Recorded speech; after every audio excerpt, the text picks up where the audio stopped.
오늘 두 번째 심층 인터뷰는 좀 그렇죠. 무거운 이야기를 해야 네. 할 것 같습니다. 네. 최근에 처음 시작된 게 7월에 이제 신림역 쪽에서 그 칼부림 사건이 네. 벌어졌었죠. 예. 사실 그때는 그 당일의 영상이 사실 막 그 CCTV 다니면서, 영상이 공유가 돼가지고 예. 저는 이제 뭐 보지 않았지만 주변에서도 그 영상을 보고 굉장히 좀 놀라웠다, 끔찍하다 이런 이야기를 했는데 그러고 나서 이게 약간 모방범죄 성격이 또 있는 것 같고 최근에는 또 서현역에서 분당. 예. 이런 말도 안 되는 사건들이 계속 벌어지고 있습니다. 이러한 일들이 왜 벌어지는지 또 관련한 이야기를 저희가 백석대학교 경찰학부의 김상균 교수 모시고 자세한 얘기 나눠보겠습니다. 교수님 어서 오세요. 네, 안녕하십니까. 반갑습니다. 네. 예. 최근에 너무 이런 비슷한 사건들이 많이 벌어지고 네. 있는데 이거 왜 그러는 걸까요? 최근에 흉기 난동 사건은 물론 예전에도 이런 사건들이 많이 발생을 하고 있었죠. 네. 그런데 최근 2023년도에 들어서 좀 그 흉기 난동 사건의 범죄 양상이 좀 많이 바뀌었다 이렇게 좀 평가를 할 수 있을 것 같습니다. 네. 그 이전에 흉기 난동 사건은 주로 개인적인 원한 관계나 또 뭐 지정 등 서로 그 면식 관계에 있는 사람들끼리 일어나다 보니까 주로 이제 공간도 어느 뭐 주택가라든지 뭐 또 집 안이라든지 이런 장소에서 일어났는데 폐쇄된 곳에서. 예. 이제 최근에 흉기 난동 사건들은 사람이 많은 대로변이나 그러니까 이게 광장이나 네네네 뭐 개인적 원한 관계보다는 불특정 다수에 대한 무차별 대량 살인 사건. 또 최근에는 이제 테러형에 가까운 테러. 그런 그 범죄 양상을 보이고 있고 금방 말씀한 것 같이 이제 백주 대낮에 다중이 밀집하고 있는 그런 공공의 장소에서 발생하다 보니까 대단히 좀 시민들이 대단히 치안에 대한 두려움을 많이 가지고 있는 그런 시기다 이렇게 생각할 수 있을 것 같습니다. 이게 그러니까 아까 말씀하신 대로 이제 차이가 있고 네네. 묻지마 살인이잖아요. 그렇죠. 결론적으로. 네네. 그러면 그 일본에서도 뭐 아까 15년 전에 일어나고 맞습니다. 그게 매년 2008년도. 일어나고 뭐 미국에서도 총기 그렇죠. 난산 사건이 네네. 일어나고 그 묻지마 살인이잖아요. 그렇죠. 결론적으로. 네. 그러면 우리나라에서 좀 충격적인 게 이제 신림역에서 일어났고 또 며칠 후에 서현역에서 일어났잖아요. 그렇죠. 결론적으로. 네. 이게 그러면 전 세계적으로 이게 구조적으로 요인이 어떤 요인에서 일어나는 건가요? 아니면은 우리나라는 또 충격적인 게 이렇게 일어난 게 연속으로 그렇죠. 며칠간의 사이에서 일어나니까 이게 어찌됐든 그 뭔가 이유가 있을까 싶어가지고.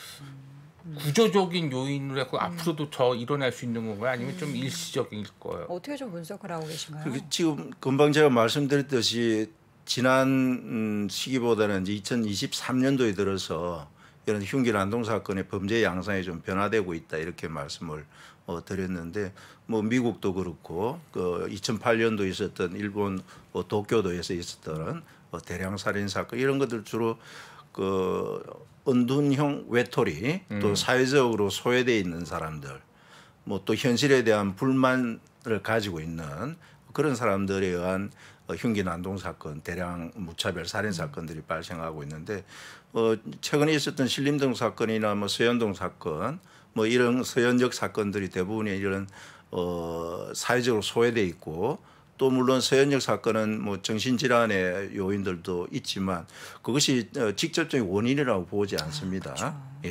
그래서 그런 양상들 자체가 대단히 좀 은둔형 외톨이 사회적 불만을 가진 자들에 대한 범행으로 나타나기 때문에 앞으로도 이런 무차별 불특정 다수에 대한 대량 살인 사건과 같은 형태들이 계속 뛸 가능성이 있다 이렇게 예측해 볼 수 있을 것 같습니다. 그러면 이제 최근에 두 가지 사건이 있었던 거잖아요. 그 처음에 신림역 사건 같은 경우에는 굉장히 이제 범죄자였고 그렇죠.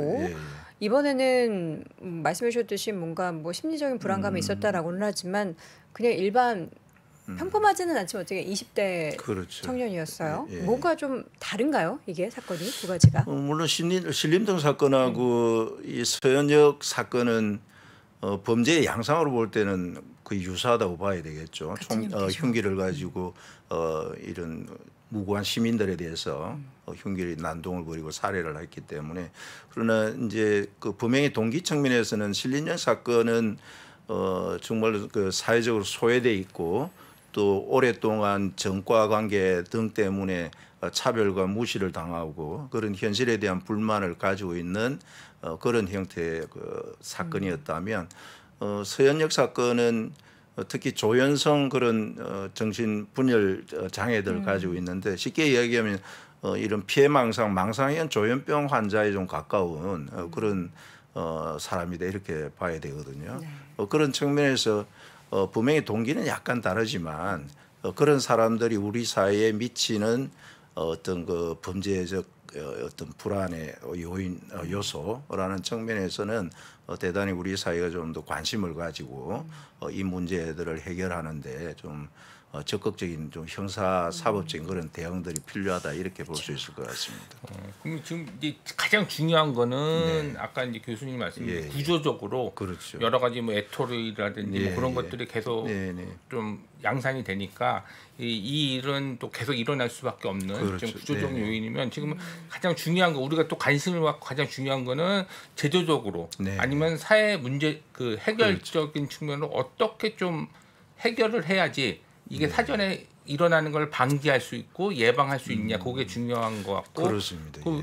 그 일본은 이제 15년 전부터 일어나서 그렇죠. 했는데도 네. 불구하고 계속 지금 일어나고 예, 있잖아요. 그래서 네. 일본은 어떻게 접근했더니 아직도 이제 해결이 안 됐는지 그런 것도 사례 좀 해서 좀 말씀해 비교해서. 주시면 네, 네. 뭐 일본 같은 경우는 그 사건이 이제 2008년도 일어났던 사건이잖아요. 예. 이제 그 이후에 이제 일본이 대응한 것은 결국은 이제 그 사람이 은둔형 외톨이 또 정말 살기 싫어서 세상이 싫어서 하는 그런 형태의 그런 청년이었거든요.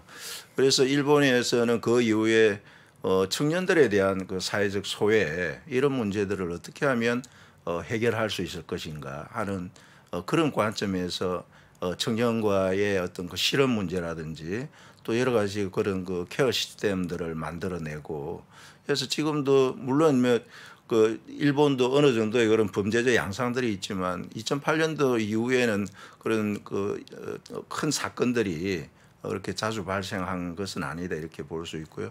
또 미국 같은 경우에는 뭐 총기 자체를 휴대하고 있다 보니까 총기 난사 사건들이 주로 이제 발생하는데 그것도 결국은 그 은둔형 외톨이라든지 사회 소외 차별받는 자에 의한 그런 범행으로 이어지게 되는데 결국은 중요한 이런 범죄 예방 대책은 이런 그 사회적으로 소외받고 있는 자에 대해서 우리가 어떻게 복지적인 측면에서 이런 문제를 해결할 것인가. 주로 이제 뭐 청년 실업 문제라든지 과다한 그런 경쟁 사회에서 이런 낙인을 받거나 이런 그 소외받는 자에 대한 다양한 측면에서 어떤 지원이 가능할 것인지. 또 가장 중요한 게 이제 우리가 그 먹고 사는 문제지 않습니까? 그러니까 코로나 이후에 겪게 되는 여러 가지 어떤 경제적 불황 상황에 따라서 정규직 즉 안정된 직업을 찾는다는 것이 청년들에게 대단히 그 어려운 문제 중에 하나거든요. 그게 이제 결국은 어떤 목표와 그것을 달성할 수 있는 수단 간의 여러 가지 괴리 현상들이 자꾸 발생하게 되면 결국 청년들이 그에 따른 좌절, 실패 경험들을 가지게 되면 그것을 우리 사회에 불특정 다수에 대해서 그 원인을 돌리게 되고 그러면 이런 류의 사건들은 얼마든지 이제 발생할 수 있기 때문에 우리 사회도 그런 사회 안전망에 대한 구축 또 사회적으로 소외된 청년들에 대한 문제 이런 것들을 좀 범정부적인 측면에서 이런 문제에 대한 어떤 그 해결 방안들을 좀 강구해야 되지 않나 이런 생각을 합니다.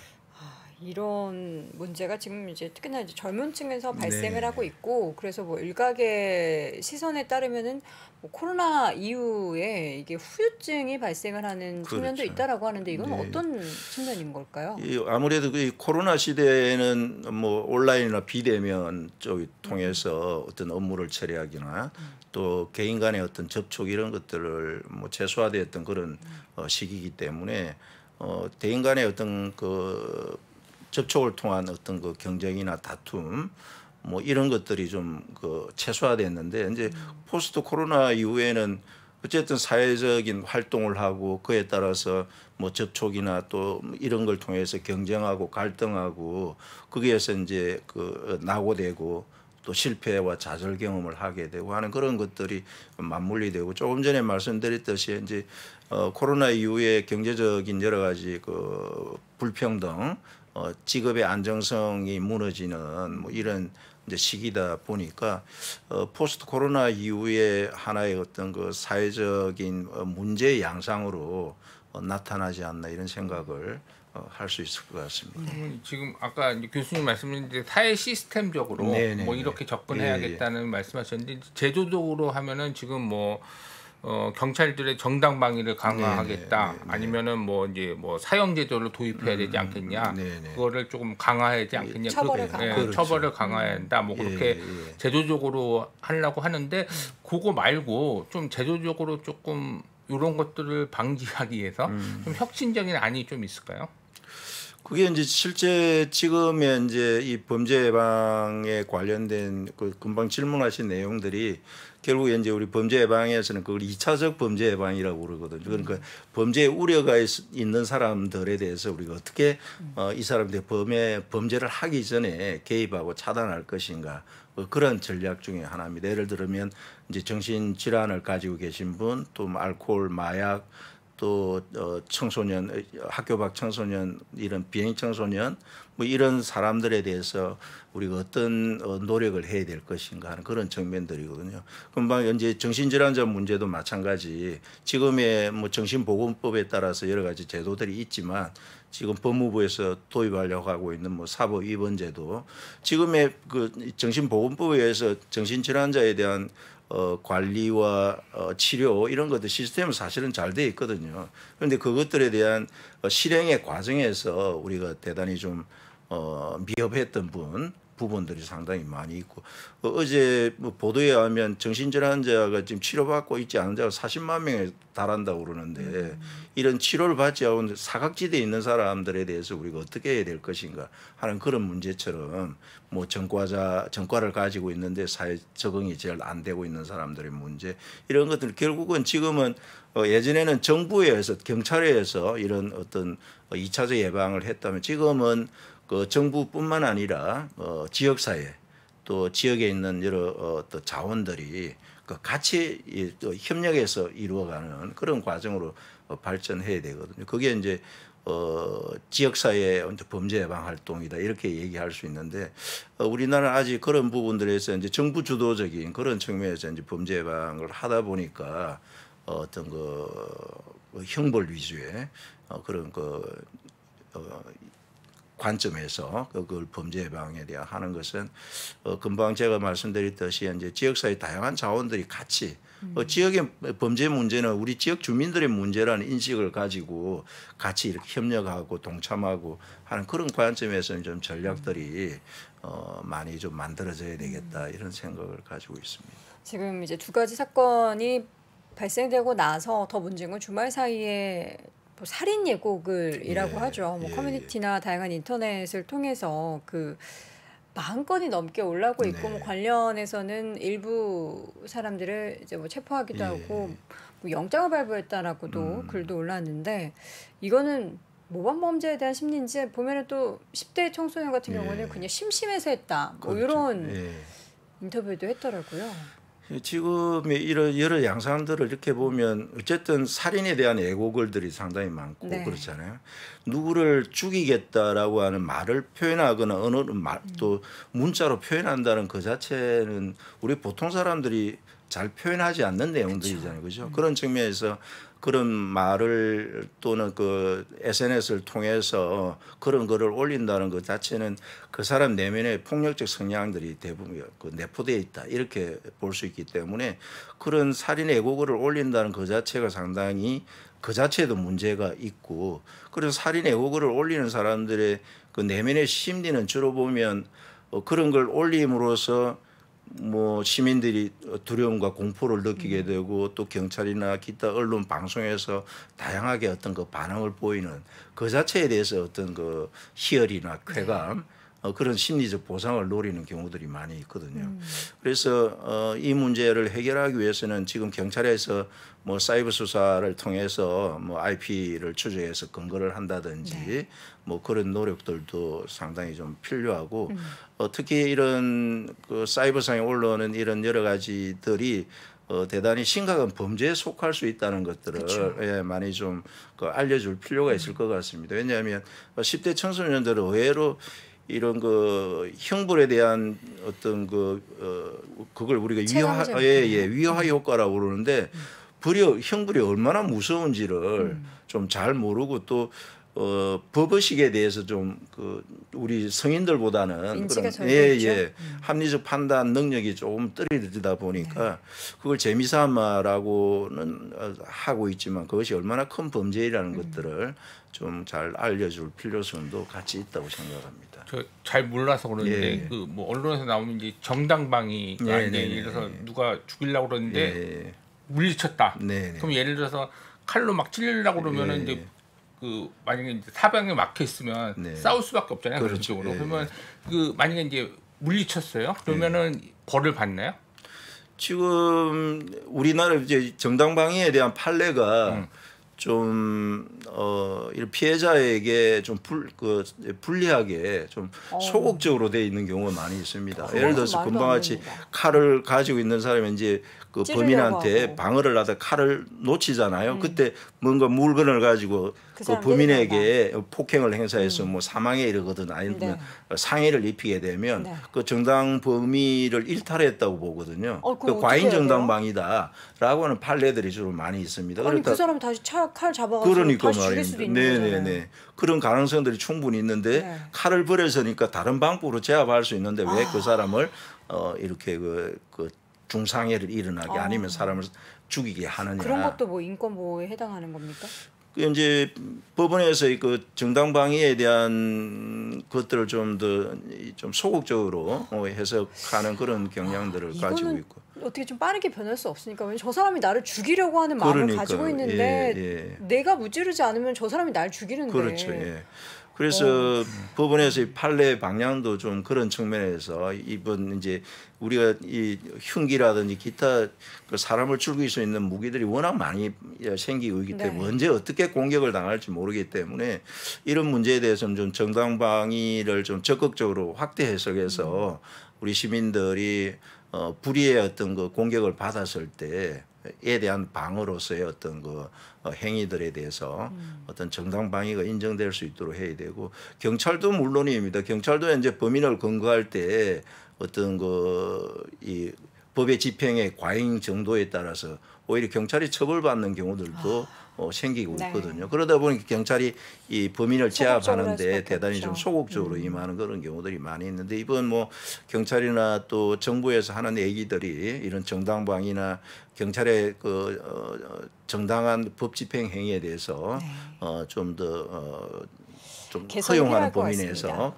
개선이 돼야 된다는 걸 주장하고 있는데 저도 그런 면에서는 동의하고 있습니다. 이번에 이런 인터넷에 올린 살인 예고글 같은 경우에는 처벌을 받게 되면은 좀 어떻게 받게 되는 거예요? 굉장히 좀 강력하게 처벌을 해야 된다고 생각하거든요. 그렇습니다. 예, 그래서 지금은 뭐 정부에서도 일부 발표했지만 그걸 테러에 준해서 처벌을 하겠다 이렇게 했는데 테러죠. 예, 보통은 이제 그게 이제 협박죄나 또는 살인 예비 업무죄 이런 걸 속하는데 지금 너무 가볍습니다. 예, 지금 뭐 판례나 법의 해석들을 보면 살인 예비라들은 뭐 흉기를 어디에서 구입했다 하는 것만 가지고 살인 예비죄로 적용하기가 또 어렵거든요. 네. 특정해서 누군가를 죽이기 위해서 흉기를 구입하고 준비했을 때 그게 살인 예비죄가 이제 적용이 되는 그런 법의 입장인데 뭐 이번에 계기를 통해서 형법이나 또 기타 이런 경찰의 법 집행 또 법원에서의 판례의 태도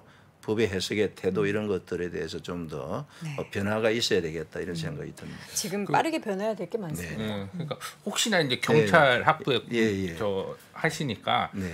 만약에 뭐 닥치면 안 되는데 예. 그 손쉽게 만약에 그런 이제 범죄에 대해서 닥쳤다 갑자기 막 그 칼 들고 쏟아온다 그러면 가장 좀 효과적으로 예. 실질적으로 대응할 수 있는 방법이 혹시 있을까요? 요즘에 사실 저도 오늘 3당 보험 검색했어요. 쿠팡에서 네. 내일 바로 받을 수 있는 게 19,000원짜리가 네. 있더라고요. 그래서 이걸 가지고 다녀야 하나 네. 그런 생각도 좀 했거든요. 예. 그 시민들이 이제 그런 위급한 상황에 직면했을 때 저희들이 하는 얘기 중에 하나가 가장 좋은 호신술은 네.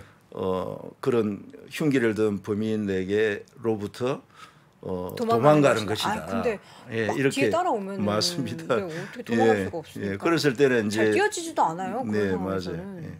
그래서 우리가 이제 일반적으로 실험을 통해서 보면 흉기를 든 범인이 나를 공격하려고 했을 때 한 6, 7m 정도 떨어진 거리, 이걸 우리가 눈을 마주칠 수 있는 거리잖아요. 그럴 네. 때 이제 우리가 그거 사람이 나를 공격하려고 하구나라고 인식을 할 수 있는 거리가 그 정도 되면 네.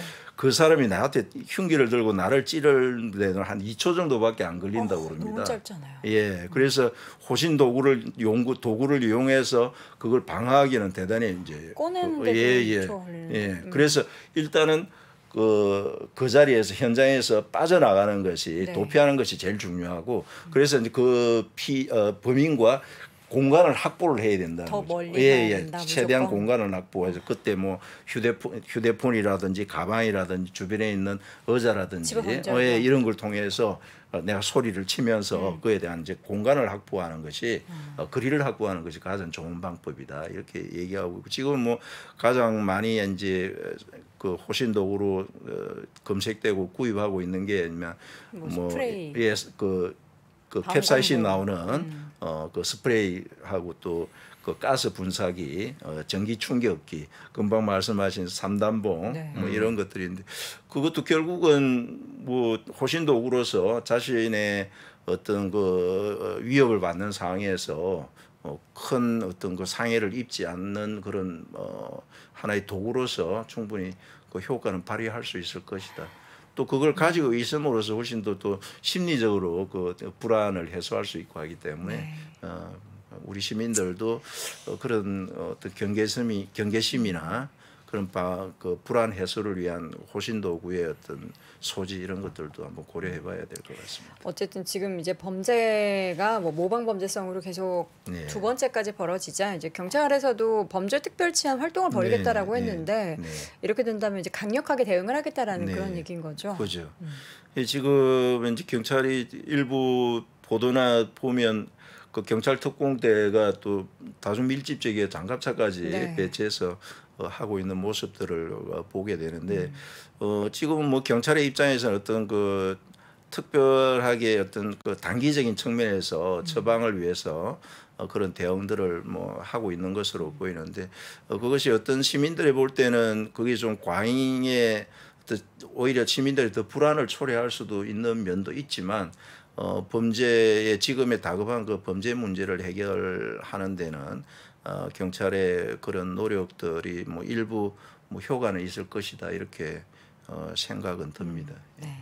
지금 이 문제 같은 경우에는 사실 일단은 뭐 전부 다 네. 관련한 이제 뭐 경찰이나 검경에서 네. 모두 좀 강력하게 대응을 하겠다라는 것들을 네. 계속해서 국민들한테 메시지를 전달해야 이런 장난도 그리고 그렇죠. 실제로 뭔가 범행을 생각했다가도 그렇죠. 자신이 받은 처벌에 대해서 좀 두려움을 갖고 네네. 안 하지 않을까 싶은데 지금 네. 정도의 수위는 교수님 조금 더 해야 된다고 보십니까? 강력하게? 지금 뭐 경찰이 또는 정부에서 제도적 측면에서 또 경찰의 실제적인 어떤 순찰 활동이나 다중 밀집 지역에서 여러 가지 배치 이런 또 노력들은 그렇게 장기적으로는 그 효과적이지 않을 것이라고 생각합니다. 단기적으로. 예, 왜냐하면 그것들이 결국은 이제 시민들의 불편이나 인권 침해 가능성 이런 것들을 항상 가지고 있기 때문에 그런 그 인력이나 장비의 투입도 대단히 중요하지만 네. 우리가 제도적으로 또 어떤 문제가 있는지 이런 게 좀 더 살펴보고 요새는 또 첨단 AI 시대지 않습니까? 그렇죠. 그래서 어떤 사각지대에는 진영형 CCTV를 설치하고 네. 그래서 신속하게 대응할 수 있는 그런 이런 4차 산업에 맞는 그런 치안 역량들도 이번 기회에 좀 더 강구해야 되지 않나 이렇게 생각합니다. 이런 갑작스러운 칼부림 사건이 발생을 해서 정말 좀 국민들이 많이 좀 불안해하고 흉흉한 그런 분위기가 만들어지고 있는데 강력한 처벌뿐만 아니라 앞서 이제 처음에 말씀해 주셨던 것처럼 이게 사회적 문제로 더 확대되는 그런 양상이 나타나고 있기 때문에 이런 문제에 대해서 일단 전체 국민들도 그렇고 사회적으로도 그렇고 뭔가 제도적으로 조금 더 빨리 강력한 그런 좀 보완이 필요할 것 같습니다. 자, 오늘 백석대학교 경찰학부 우리 김상규 교수님 모시고 이야기 나눠봤는데요. 요 이야기가 마지막이 되기를, 이번 서윤여 사태로 마지막이 되기를 바라보도록 하겠습니다. 교수님 오늘 말씀 고맙습니다. 네, 고맙습니다. 감사합니다. 아시아 외환위기 이후에 글로벌 경기가 안 좋아질 것 같으니까 미국이 금리 인상을 천천히 하게 되거든요. 근데 이때 IT 관련 산업이 굉장히 빠르게 성장을 하는데 금리 인상이 생각보다 늦다 보니까 이게 무엇을 만들게 되냐면 닷컴 버블을 만들게 됩니다. 외환위기부터 닷컴 버블, 금융위기, 인플레이션의 부활까지 대한민국 최고의 거시경제 전문가 오건영의 경제 이야기를 서점에서 만나보십시오.